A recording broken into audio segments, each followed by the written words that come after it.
Nanda's kitchen रेसिपीमध्ये आपलं स्वागत आहे। चला तर मग आज आपण पाहणार आहोत मस्त मऊ पांढरी शुभ्र लुसलुशीत जाळीदार इडली कशी बनवायची। चला तर मग पाहूयात। त्यासाठी इथे मी 1 किलो रेशनचे तांदूळ घेतले आहेत, 1 बाउल उडीद डाळ घेतलेली आहे, 1 चम्मच मेथी दाणे टाकायचे, 2 ते 3 वेळा ह्याला पाणी टाकून धुवून घ्यायचं।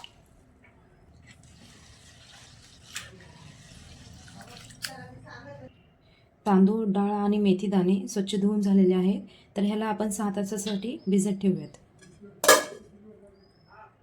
मऊ आणि पांढरे शुभ्र बनण्यासाठी मी इथे एका बाउलमध्ये पोहे घेतलेले आहेत, स्वच्छ पाण्याने धुवून, त्यामुळे इडली मऊ लुसलुशीत बनते।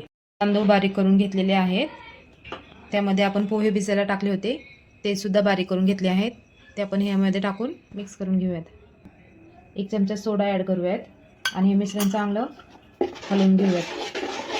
हे मिश्रण आता मिक्स करून झालं आहे, तर आपण ह्याला पूर्ण रात्रभर एका उबदार ठिकाणी झाकण लावून ठेवून देऊयात।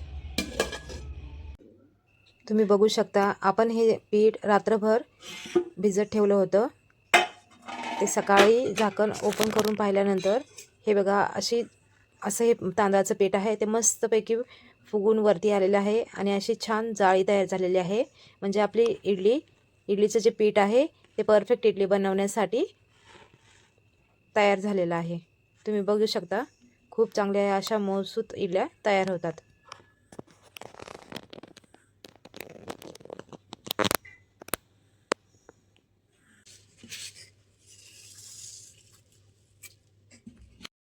तुम्ही बघू शकता इडलीचं पीठ मस्त फुगून वरती आलेलं आहे, तर आपण ह्याच्या आता इडल्या बनवून घेऊयात। चला तर मग आपण इडलीच्या भांड्याला तेल लावून घेऊयात। हाताने किंवा ब्रशच्या साहाय्याने तुम्ही तेल लावून घेऊ शकता। आता आपण इडलीचं पीठ यामध्ये भरून घेऊयात। हे पहा अशा पद्धतीने सगळे प्लेट्स भरून ठेवलेले आहेत। आता आपण इडलीच्या भांड्यामध्ये याला ठेवून देऊयात। आता पाण्याला चांगली उकळी येऊन द्यायची, त्यानंतर हे इडलीचे भांडे प्लेट्स ह्यामध्ये ठेवून द्यायचे।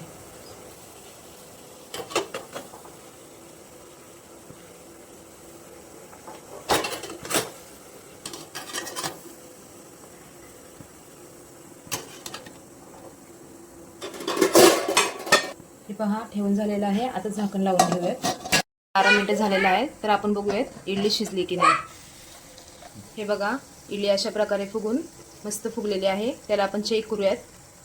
सुरीच्या साहाय्याने चेक करायचं। आता ही इडली पूर्णपणे शिजलेली आहे, आता ह्याला आपण काढून घेऊयात।